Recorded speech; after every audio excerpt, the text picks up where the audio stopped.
Que el Señor te bendiga ricamente. Le saluda a su amigo y hermano Esgin Calderón Valverde. Bienvenido a este programa para líderes cristianos para bendecir a la iglesia del Señor. Antes de iniciar con el programa de hoy, quiero invitarlos para que visiten las páginas de su servidor. Páginas que han grabado los diferentes videos que tenemos en YouTube y los han organizado de manera sistemática para facilitar la búsqueda de los diferentes temas para los líderes cristianos, obviamente. Tenemos esta página de la Casa de Oración, dos páginas de la Casa de Oración. Esta la tenemos en página web gratis, muy sencilla de usar, donde vienen temas como, bueno, cursos de griego. Estos cursos de griego, viene análisis gramaticales, donde usted sencillamente ingresa con un clic. Viene también los cursos de hermenéutica que estamos grabando, y vienen otros temas parecidos. Igualmente tenemos la página en Overblock, una página que tiene un menú amplio para que usted pueda explorar. Tenemos también en Facebook el grupo Teología y Hermenéutica Bíblica con énfasis en gramática griega. Es un grupo hecho para líderes cristianos donde estamos compartiendo una cantidad de temas relacionados con la formación cristiana, con la teología, etcétera. Yo lo insto para que usted ingrese y sea parte de este grupo, participe si es teólogo o si tiene conocimientos en hermenéutica, compartiendo sus conocimientos con los líderes cristianos. También yo lo insto para que usted visite el canal de YouTube, explórelo. Hay listas diferentes donde también los temas vienen organizados y usted puede ser de alguna manera bendecido con alguno de los temas que ahí presentamos. Para acceder a estos recursos, escriba en Google mi nombre, así de sencillo, y ahí aparecerá mi nombre, Esgin Calderón Valverde, y aparecerán primero el canal de YouTube. En este momento está apareciendo, luego aparecen las páginas gratuitas que les acabo de mencionar, aparece Facebook para que usted pueda ingresar y pueda también ser parte de estos grupos.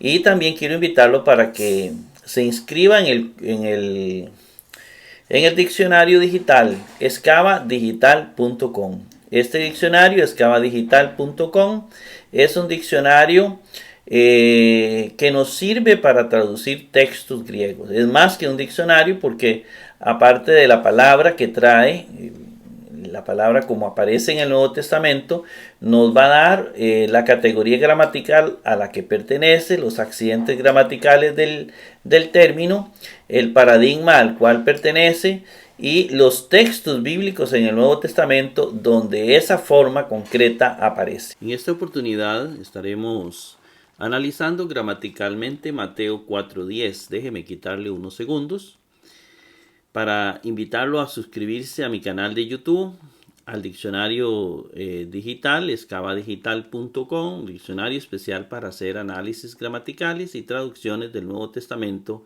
de manera rápida. También queremos invitarte para que nos ayudes a evangelizar compartiendo este video en tus redes sociales. La palabra de Dios dice: mi pueblo perece por falta de conocimiento. Cuando las personas no se forman, no se capacitan, estas personas son presa fácil de los falsos profetas.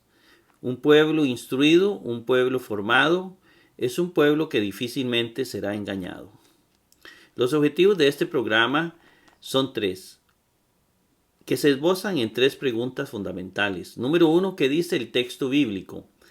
Esta parte exegética lo que busca es traducir el texto del Nuevo Testamento de la manera más transparente, más objetiva, más veraz posible. Estamos buscando los textos más antiguos que tenemos del Nuevo Testamento y estamos traduciéndolos literalmente. Y así los presentamos en este programa.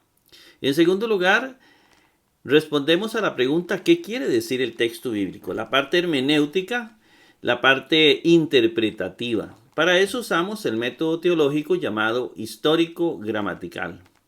donde nos vamos a las fuentes históricas del texto bíblico para poder entenderlo de la mejor manera. Mientras más conozcas sobre el contexto político, económico, social, religioso, etc., de ese texto bíblico, más autoridad moral tienes para hablar de la Sagrada Escritura.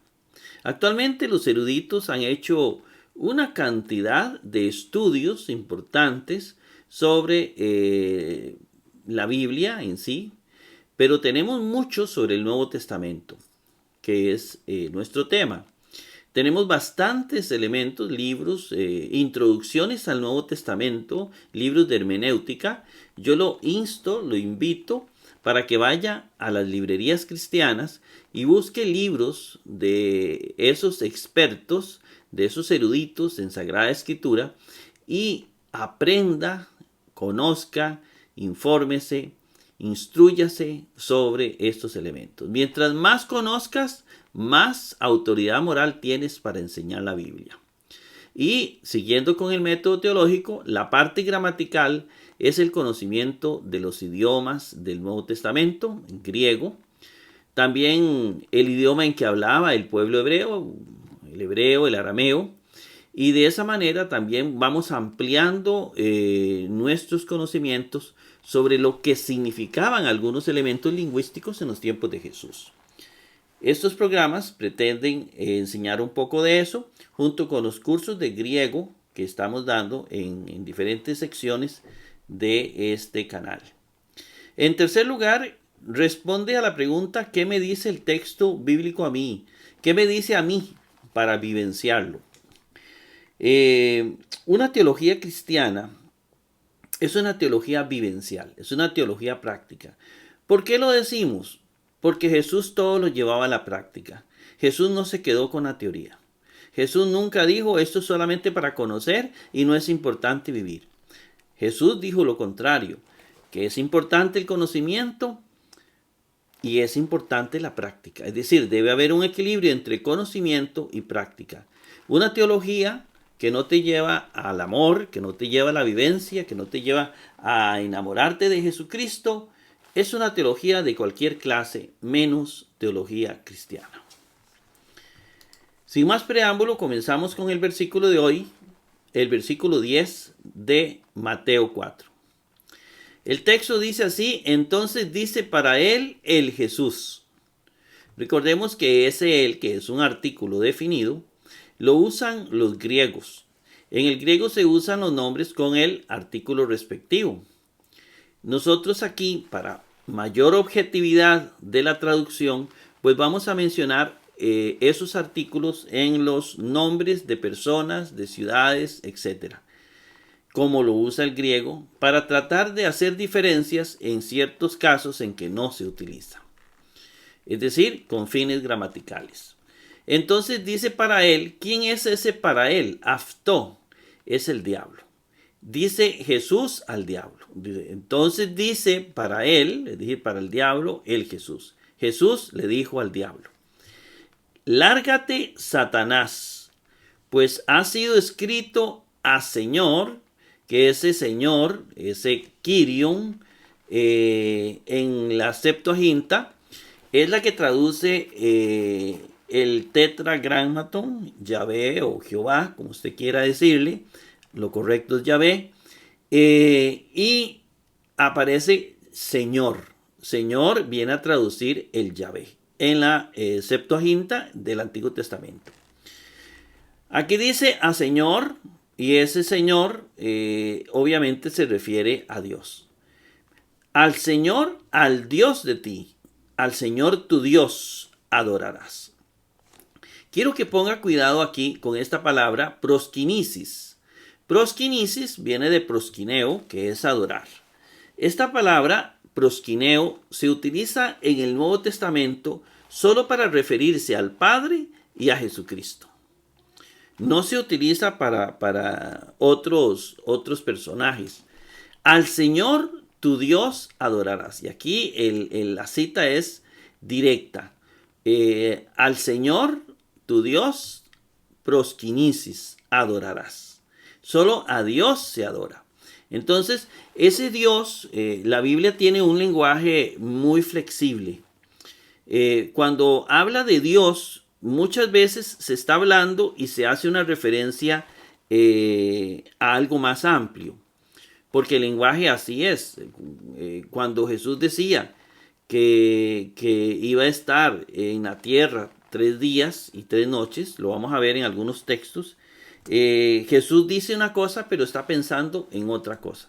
Destruyan este templo y en 3 días lo levantaré. ¿A qué se refería? Aquí iba a estar 3 días y 3 noches digamos, en el lugar de los muertos. Y Jesús decía, destruyan este templo y yo lo levantaré en 3 días. Y ellos creían que se refería a una cosa, pero el lenguaje dinámico de Jesús, el lenguaje flexible del simbolismo de Jesús, pues nos hace pensar que también aquí hay una especie de lenguaje. Al Señor tu Dios adorarás. Cuando decimos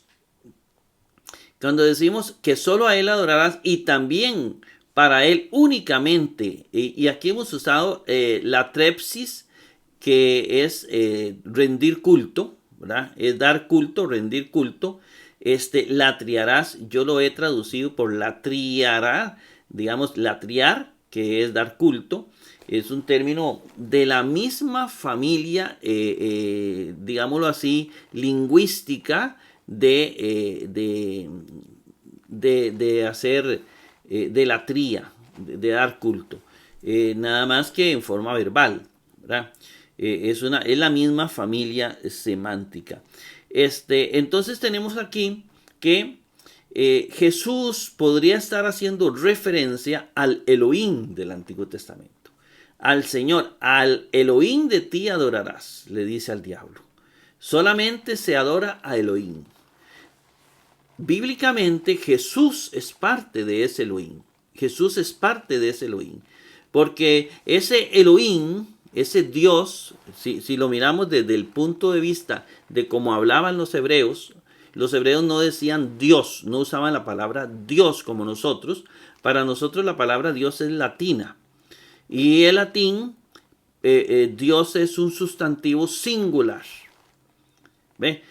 Va a traducir la palabra Elohim del hebreo, que la palabra Elohim en hebreo es una palabra plural, pero la usan los hebreos en un sentido singular, ¿verdad? En un sentido singular. Es decir, se la aplican a Dios Padre, a Dios Hijo, y se puede decir al Espíritu Santo, pero pero también se la aplican a los ángeles. También se le aplican a dioses falsos.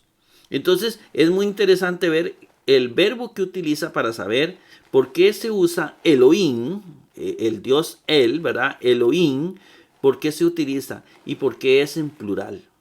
¿Por qué es en plural? Y en Génesis 1:26 dice que dijo Elohim, hagamos al hombre. Es decir, Elohim, aparte de ser un sustantivo plural, hay una prueba en el mismo Génesis 1:26 de que Elohim es un sustantivo, digámoslo así, es plural, pero usado en singular, pero que implica varias personas. Y en otras partes dirá que solo hay un Elohim. Ajá, y solo hay un Elohim, solo hay un Dios, solo hay un Elohim. Tal vez no la palabra latina Dios, que es una traducción, de alguna manera no es correcta, porque Elohim es un sustantivo plural, debería referirse a dioses.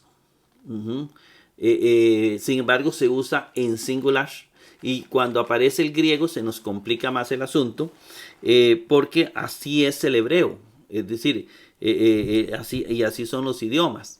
Entonces, al Señor, al Elohim de ti adorarás. Elohim es uno, porque la Biblia lo dice, solo hay un Elohim, pero Elohim es un sustantivo plural. Dentro de ese Elohim, que es uno, hay varias personas. Como son nombres que implican varios elementos, como te voy a poner varios ejemplos. Cuando yo digo un equipo de fútbol, digamos, hablemos del equipo de fútbol de Costa Rica, del país. Es solo un equipo de fútbol de Costa Rica. Solo un equipo que va a representar a Costa Rica en el Mundial. Es un equipo, pero está formado por muchas personas. ¿Ve? Entonces, es un equipo. La Biblia también utiliza varios ejemplos. Hay un matrimonio, ¿verdad? Dice que es una sola carne. Son dos personas, pero una sola carne. Entonces, ¿cuántos matrimonios? Cuando hay una pareja, esa pareja es un matrimonio. No son dos matrimonios. Es un matrimonio formado por dos personas. Es lo mismo que Dios. Dios es un Elohim, un Dios, pero está formado por varias personas. Según la Biblia, tomando todo el contexto de la Biblia, está formado por el Padre, el Hijo y el Espíritu Santo. Según si tomamos todo el contexto bíblico. Es lo mismo. Entonces, cuando Jesús dice aquí que al Señor, al Elohim de ti adorarás, que no se va a traducir así porque ya está escrito el griego, pero estamos pensando en modo hebreo. Al Elohim de ti adorarás. Es Elohim plural, que implica hagamos al hombre, como dice Juan 1:1. Ese Elohim puede estar haciendo referencia a Jesucristo también. Bien, y también para él únicamente es decir, se refiere a que el culto solamente lo recibe Elohim. Y Elohim es el Padre, el Hijo y el Espíritu Santo desde una perspectiva judía. Muchos dirán, sí, pero los judíos no creen en la Trinidad. Bueno, eso es cierto. Los judíos no creen en la Trinidad. Pero Elohim, cuando lo toma Juan, los cristianos sí creemos en la Trinidad. Porque cuando Juan 1:1 lo toma, dice que en el principio el dicho, es decir, Jesucristo, estuvo con Joteos, el Dios, con Dios Padre, y en el 1:3 dice creando todo. Y él seguramente está pensando en Génesis 1:26 que dice, dijo Elohim, hagamos al hombre. Es decir, está el Padre y el Hijo ahí en Génesis, claramente creando todo. Génesis 1:26. Bien, esta es más o menos la reflexión clara de este texto donde Jesús habla con el diablo. Ya hemos dicho que no sabemos si el diablo se le presentó de una manera física o se le presentó en su mente. No lo sabemos. Será un misterio. La Reina Valera traduce: entonces Jesús le dijo, vete Satanás, porque escrito está, al Señor tu Dios adorarás y solo a él servirás. En Jerusalén 1976 dícele entonces Jesús, apártate Satanás, porque está escrito, al Señor tu Dios adorarás y solo a él darás culto. Bien, hay un texto interesante donde Jesús se enfrenta al diablo delante de muchos testigos. Y es cuando Pedro le dice, que no te pase nada, Señor, no vayas a Jerusalén, que no te vayan a agarrar, que no te vayan a matar, que no te vayas a morir, etc. Y Jesús se vuelve y le dice, apártate de mí, Satanás, porque no piensas como Dios, sino como los hombres. El lenguaje de Jesús es un lenguaje, a esto se le puede llamar un lenguaje bíblico, un lenguaje evangélico. Jesús ve al diablo en las palabras que Pedro está diciendo. Y Jesús no le está hablando directamente a Pedro, le está hablando a Satanás, que está hablando a través de Pedro. ¿Ve? Algo así pudo haber ocurrido en el desierto, donde Jesús tuvo una idea y Jesús mismo no se ve él, sino es el diablo hablando y le dice, apártate de mí, Satanás, ¿verdad? Porque no piensas como Dios, sino como los hombres. Bien, vamos al interlineal. Y en el interlineal vamos a activar la pluma. Y dice tote, entonces, legi dice, aftó para él, o Isus, el Jesús. Le dice a él, este es el diablo, ¿verdad? Y le dijo Jesús, Ipaye, lárgate, Satanás, ¿verdad? Lárgate, Satanás. Gegrapte, ha sido escrito, gar, pues. Esto es una conjunción que va antes, ¿verdad? Que es pospositiva, que es pues ha sido escrito. Esto va de primero y esto va de segundo, ¿verdad? Es pospositiva, va antes de gegrapte, del verbo. Kyrion, a Señor, que es la expresión que usaban para Yahvé en el Antiguo Testamento. Ton Seon en el Antiguo Testamento griego. Ton Seon al Dios, generalmente cuando se refiere Ton Seon con artículo, se refiere al Padre. Al Dios de ti, sí, proskinisis adorarás. Que también aftó para él, mono, únicamente, ¿verdad? Aquí viene un adverbio, únicamente, se me fue para atrás. La trepsis es latriarás, darás culto, dice la Jerusalén. Ese es el texto. Tenemos un paralelo con Lucas 4:8. Donde encontramos parecidos. Vamos a ver, entonces dice para él el Jesús, lárgate Satanás. En el caso de Lucas dice también, respondiendo, apocrisis, el Jesús o Jesús, ¿verdad? Dijo para él. Entonces se rescata, dijo el Jesús y dijo para él, ¿verdad? Dijo para él. Dice, entonces dice para él el Jesús. Y legi, aquí viene dice en presente, y aquí dice hipen en auristo, en pretérito. Pretérito perfecto, dice para él el Jesús. Lárgate Satanás, dice en Mateo, y en Mateo dice gegrapte gar, ¿verdad? El pospositivo gar, ¿verdad? La conjunción, pues ha sido escrito. En el caso de Lucas nada más dice gegrapte, ha sido escrito, y luego viene una frase totalmente parecida, ¿verdad? Que es Kyrion ton seon su proskinisis, que aftó mono latrepsis. Todo es igual, es un texto totalmente igual de Lucas y Mateo, omitido por Marcos. Por eso creemos que pudo haber sido. Hay muchas hipótesis que se pueden decir de acá. Pudo haber sido que Marcos no lo conoció, que ellos copiaron un texto de un documento. Yo me imagino que había muchos documentos escritos de las palabras orales y había muchos documentos parecidos y había muchos documentos distintos. Igualmente lo omitió porque tal vez quiso hacer un evangelio más corto, no se sabe, ¿verdad? Pero lo importante es que esto da pie a hacer muchas hipótesis. Texto tomado de Lucas 4:8 y Deuteronomio 6:16, que más o menos dice lo que dice Jesús. Ha sido escrito. Otro elemento que tal vez vamos a rescatar es que Jesús usa la palabra para vencer al diablo. Es decir, cuando Jesús dice, pues ha sido escrito, es una expresión sinónima a la que usamos actualmente. La Biblia dice, porque no podemos creer en doctrinas que no estén en las Sagradas Escrituras. Así era en los tiempos de Jesús. Si está en las Sagradas Escrituras, ha sido escrito, la Biblia dice, en ese caso era el Antiguo Testamento. Si algo no está en la Biblia y es un invento de alguien, pues no estamos obligados a creerlo, y menos si contradice la Sagrada Escritura. Comenzamos con el análisis tote. Comenzamos con tote. Tote es un adverbio entonces, ¿verdad? Es una de las señales de tránsito junto con las conjunciones, ¿verdad? Que hacen que todo el texto tenga sentido. Tote, entonces. Legi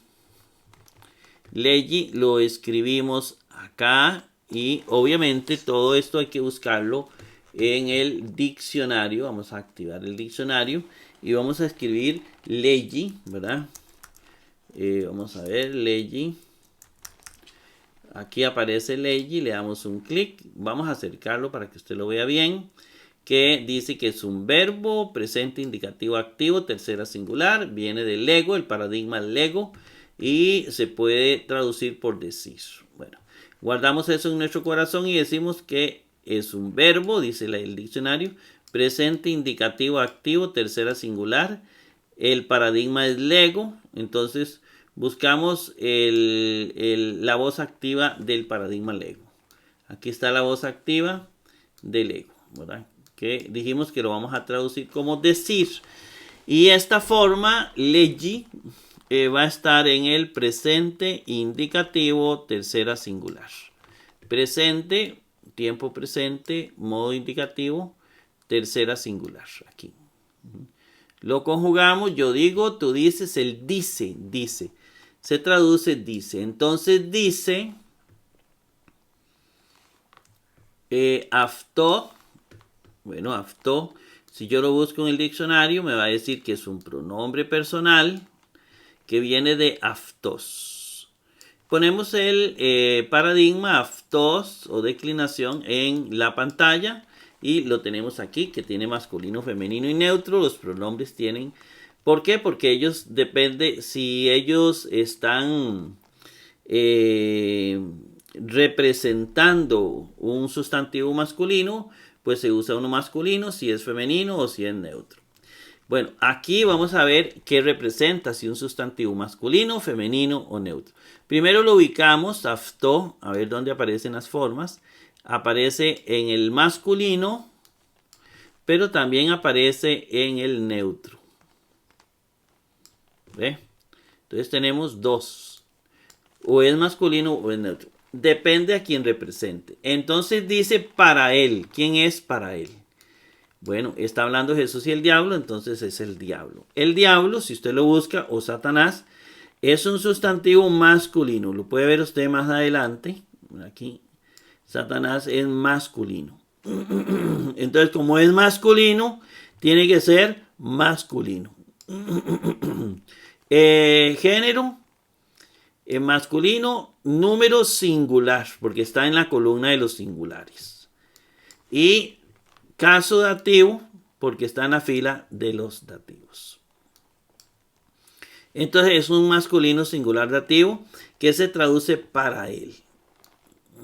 Vamos a bajar de página y dice o Jesús.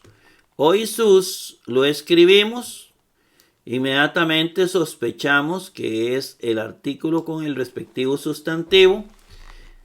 Artículo con sustantivo es un artículo masculino, como ustedes bien lo saben. Entonces tenemos el artículo y el sustantivo. Pongan mucha atención acá. Lo primero que hacemos es saber que el paradigma es Jesús. Eso hay que saberlo. Eso nos lo da el diccionario. Y buscamos el paradigma de Jesús, que aparece en todas las gramáticas griegas. En Septien aparece en el 6.9 en la página 137. Aquí está toda la declinación o paradigma de Jesús. Entonces lo vamos a buscar. Jesús. O Jesús. O es aquí, ¿verdad? Es el artículo o, que es privativo del masculino. Y Jesús aparece aquí. Obviamente es el sustantivo con su respectivo artículo, ¿lo ven? Porque el artículo de Jesús es o, ¿verdad? Con esta terminación us. Entonces es el artículo del sustantivo. Se traduce el Jesús, ¿verdad? El Jesús. Pasamos la página. Bueno, tal vez ahí decirles que es masculino singular nominativo. ¿Por qué? Bueno, Jesús es un sustantivo masculino. Todos los nombres de hombres son género masculino. Es singular porque aparece en la columna de los singulares. Y es nominativo porque aparece en la fila de los nominativos. Así de sencillo. Entonces es masculino singular nominativo. Eso por un lado. Pasamos la página y aparece Ipaye. Ipaye lo escribimos. Bueno, otra cosita que se me olvidaba de que el artículo y el sustantivo siempre coinciden en género, número y caso.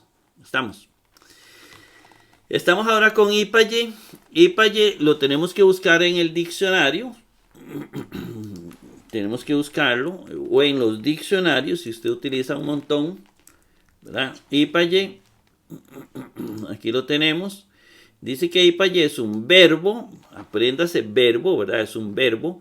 Es un presente imperativo activo segunda singular. Está en tiempo presente. Está en modo imperativo. Es la voz activa, segunda singular. El paradigma viene de ípago, perdón, y se puede traducir largarse. Bien, entonces vamos a recordar todo. Era un verbo, presente, imperativo, activo, segunda singular, que viene de ípago. Entonces necesito traer la voz activa de ípago. La voz activa de ípago. Y aquí la tenemos. Se va a traducir como la... Aquí tenemos más o menos la mayoría de textos que hemos podido buscar. Esta forma, Ipaye, la voy a encontrar en el presente imperativo, segunda singular. Presente, busco el presente. Ese es el presente. Imperativo, el modo imperativo, que es este. ¿Verdad? Y luego tenemos que está en segunda singular. Es este. Porque no tiene primera singular. Entonces es una orden. Y la orden es Ipaye, es largarse, es lárgate. ¿Verdad? Lárgate. Así le dice Jesús a Satanás. Lárgate. Y luego viene Satanás. Satanás. Que lo escribimos en el cuadro para investigarlo. Es si yo lo busco en el diccionario, ¿verdad? Es una expresión usada para el diablo, pero también puede ser un nombre propio. Yo lo uso aquí con nombre propio, lo puse en mayúscula. Y cuando es diablo lo pongo en mayúscula también. Es un sustantivo masculino. Satanás es un sustantivo, es de hombre, género masculino. Es singular y es vocativo. Bueno, es muy interesante. Y viene de Satanás, ¿verdad? Eso es un nombre muy hebreo. Satanás, aquí está más o menos la declinación, ¿verdad? O el paradigma de Satanás. Encuentro que hay este Satanás, vea que no viene con una iota suscrita, es decir, no es dativo. Entonces aparece uno en el vocativo. ¿Por qué vocativo? Porque está diciendo una expresión admirativa. Vete, Satanás, con fuerza. Entonces hay una admiración. Entonces esos sustantivos son generalmente vocativos, ¿verdad? Vocativos. Entonces por eso se dice que es masculino singular vocativo. Pasamos la página y aparece gegrapte. Gegrapte lo escribimos en el cuadro, lo buscamos en el diccionario, ¿verdad? Gegrapte. Aquí aparece, le doy un clic. Dice que es un verbo perfecto indicativo pasivo, tercera singular. Viene del paradigma grafo y se puede traducir como escribir. Bueno, guardemos todo eso. Es un verbo perfecto indicativo pasivo, tercera singular. El paradigma es grafo. Necesito traer el paradigma pasivo de grafo. Entonces aquí está el paradigma pasivo de grafo, que es escribir. Y ¿dónde ubico la forma gegrapte? Bueno, en el perfecto indicativo tercera singular. Perfecto, tiempo perfecto, modo indicativo, dice tercera singular. Porque tiene que ser en esta columna, estas dos columnas y en estas tres filas. Gegrapte. Entonces vamos a conjugar el perfecto escribir, el verbo escribir en perfecto. Yo he escrito, tú has escrito, él ha escrito. La tercera es él ha escrito. Lo pasamos a pasivo, él ha sido escrito. Ha sido escrito. Ha sido escrito. Luego aparece gar después de eso, que es pospositivo, es decir, se traduce antes. Y gar es una conjunción coordinada explicativa, pues, está explicando, pues ha sido escrito. Y así se traduce eso, pues ha sido escrito. La pospositiva va antes. Luego dice Kyrion. Kyrion lo escribimos acá. Lo busco en el diccionario. O en los diccionarios. Sabemos que es Señor. Kyrion. Y lo doy un clic. Es un sustantivo masculino singular acusativo de Kyrios, que se traduce como Señor. Entonces tengo que es un sustantivo masculino. Señor es masculino en griego, Kyrio. Viene de Kyrios, que este es el paradigma. Es singular acusativo. Vamos a ver. Entonces traemos el paradigma Kyrios, Señor. Lo traemos en la pantalla. Señor es masculino, o Kyrios es masculino también en español y en griego. Y vamos a buscar la forma Kyrion. La terminación on, en griego se busca por las terminaciones, lo que llaman desinencias. Kyrion, lo encuentro aquí. No aparece en ningún otro lado. Por lo tanto, me dice que es masculino singular, acusativo. Singular porque está en la columna de los singulares y acusativo porque está en la fila de los acusativos. Y se traduce a Señor. A Señor. Así son los acusativos. Recordemos que el nominativo es Señor, genitivo de Señor, dativo para Señor y acusativo a Señor. Viene sin artículo. Pasamos la página y aparece ton seón. Bueno, siempre vamos a sospechar que puede ser el artículo con su respectivo sustantivo. Lo veremos ahorita en la traducción. Lo primero que yo escribo los dos, el artículo y el sustantivo. Entonces, lo busco teón o seón en el diccionario. Y el diccionario me dice que es un sustantivo, ¿verdad? Que es masculino. Que viene de teos o seos. Y este es el paradigma. Teos, de ahí viene la palabra teología. Es un sustantivo masculino, teos. Luego tenemos lo siguiente. Yo tengo que buscar esto dentro del paradigma que tengo en pantalla. Ton, seón. Busco ton, el artículo que todo el mundo sabe dónde está. Y busco la palabrita que le acompaña, que termina en on. Y es decir, no hay duda que es el artículo con su respectivo sustantivo. Ton, teón o ton, seón. Es masculino porque está en el masculino. Es singular porque aparece en la columna de los singulares.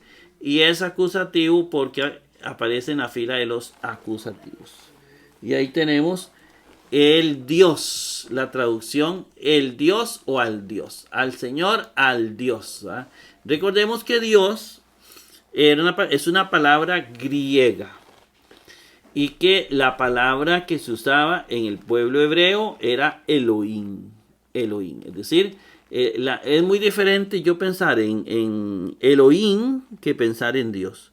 Entonces, los occidentales pensamos en Dios y defendemos al Dios único. Es decir, que dentro de Dios no hay otras esencias. Para el hebreo, cuando hablaba de teos, estaba viendo un sustantivo plural. Está viendo un sustantivo plural. Un sustantivo plural que así comienza todo el Génesis en la creación. Elohim es plural. Y ese Elohim dice en Génesis 1:26, hagamos al hombre, se parecerá a nosotros, dijo Elohim. Hagamos, no dijo haré.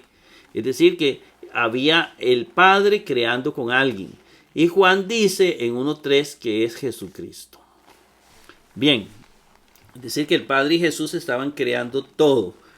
o el Padre creó todo por medio de Jesucristo. Aparece dia, ¿verdad? Dia.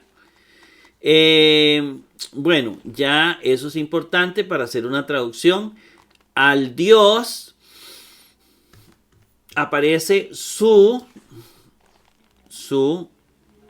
lo busco en el diccionario, me dice es un pronombre personal que viene de sí. Busco el paradigma sí, lo escribo en pantalla, que es la segunda persona, tú. Y esto, recordemos que ni ego ni su, ego es la primera y su es la segunda, ellos no tienen género, nada más tienen el número, ya sea singular o plural, y el caso, ya sea nominativo, genitivo, dativo, acusativo, vocativo. En el caso de su, como aparece aquí, véalo, vamos a encerrarlo para que usted lo mire bien, usted lo encuentra aquí. Es decir, que es un singular genitivo. Singular genitivo, como aparece aquí. Y es genitivo, entonces tú o de ti. Al Señor de ti. ¿Ve? Por eso se tradujo de ti. Fácil, ¿verdad? Pasemos ahora a proskinesis. Proskinesis lo escribimos en el cuadro y lo buscamos en el diccionario o en los diccionarios. Proskinesis, y aquí lo encontramos, le damos un clic. Dice que es un verbo, futuro indicativo activo, segundo singular. Viene de proskineo, que es adorar. Ese verbo, repito, reitero, se usa en el Nuevo Testamento solo para referirse al Padre, adorar al Padre o adorar a Jesucristo. En el Nuevo Testamento. Estamos hablando del Nuevo Testamento. Proskinesis. Entonces, dentro del contexto cristiano, no dentro del contexto hebreo, dentro del contexto cristiano, para los cristianos, ellos reservaron esa palabra solo para Dios Padre o para Jesucristo. Interesante, ¿verdad? Entonces es un verbo, nos dice el diccionario, futuro indicativo activo, segunda singular, y viene de proskineo. Entonces buscamos la voz activa de proskineo, que lo vamos a traducir como adorar. Recuerde que adorar, que solamente al Padre y a Jesucristo. Y esta forma la encuentro en el futuro indicativo, segunda singular. Futuro, tiempo futuro, modo indicativo y segunda singular. Es este. Primera singular, segunda singular. Tiene que estar en estas dos columnas y en estas tres filas. Proskinesis, entonces lo vamos a conjugar, adorar. Adoraré, yo adoraré, tú adorarás, adorarás. Ahí está la traducción, adorarás. Pasamos la página. Adorarás, que es una conjunción coordinada copulativa también. Aquí está la traducción, también. Y viene afto. Lo escribimos aquí. Si yo lo busco en el diccionario me dice es un pronombre personal de aftos. Y lo vamos a buscar. Aquí está aftos. Y aquí está el paradigma. Está en masculino, femenino y neutro como todos los adjetivos. Porque los adjetivos se van a adecuar al sustantivo que están representando. Bien, afto. Lo buscamos aquí y lo encontramos en el masculino, pero también lo encontramos en el neutro. Ahora lo que falta es determinar, sabemos que se traduce para él, ¿verdad? Pero ahora falta definir si es masculino o neutro. Bueno, vamos a ver a quién representa. Yo le pregunto, ¿quién es para él? también para Él únicamente la triarás. Para Él, es decir, para Dios. Y si usted busca a Dios, Dios es un sustantivo masculino. ¿Ve? Por lo tanto, para Él tiene que ser masculino. Luego, aparece en el singular. Aquí está, ¿verdad? Y aparece en el dativo. Masculino, singular, dativo. Pasamos la página. Mono. Mono. Aquí está mono. Lo busco en el diccionario. Lo busco en el diccionario. Vamos a buscarlo. ¿Verdad? Mono. Mono está aquí. Me dice que es un adjetivo que puede ser masculino singular dativo o neutro singular dativo. Viene de monos, el paradigma monos, que se traduce solo o únicamente, ¿verdad?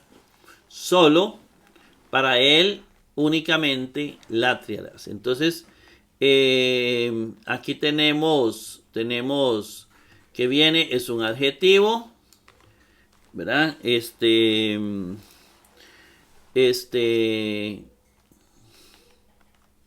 Un adjetivo y vamos a ver, dijimos que estamos en mono. El paradigma es monos. Aquí está monos, que se va a traducir únicamente, y entonces buscamos esta forma acá, la voy a encontrar aquí en el masculino, pero también la encuentro en el neutro. Ahora la pregunta es, ¿qué es masculino o neutro? Dice, para él únicamente o solo.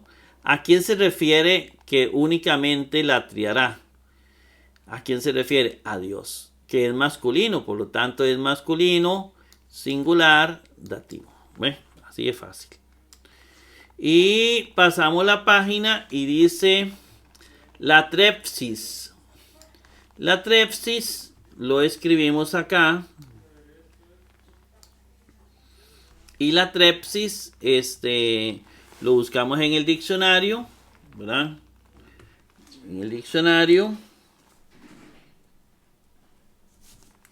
Y borramos lo que hay. Y vamos a poner la trepsis. Vamos a ver si aquí aparece, le doy un clic. Dice que es un verbo futuro indicativo activo segundo singular. Viene del atreuo, que es, yo lo voy a traducir como latriar.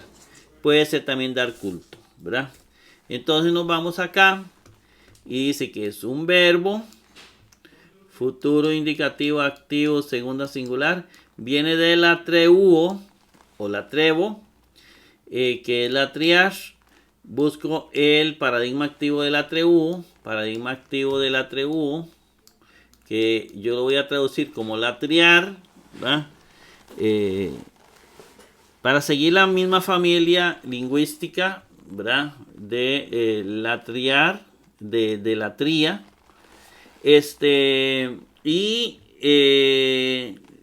Escribo el paradigma y esta forma la voy a encontrar en el futuro indicativo segunda singular. Futuro, tiempo futuro, modo indicativo y dice que segunda singular. Ahora voy a conjugarla. Yo la triaré, tú la triarás. Y ahí está. Esta es la traducción correcta de este versículo. Según el texto que nos ofrece Nestle Aland.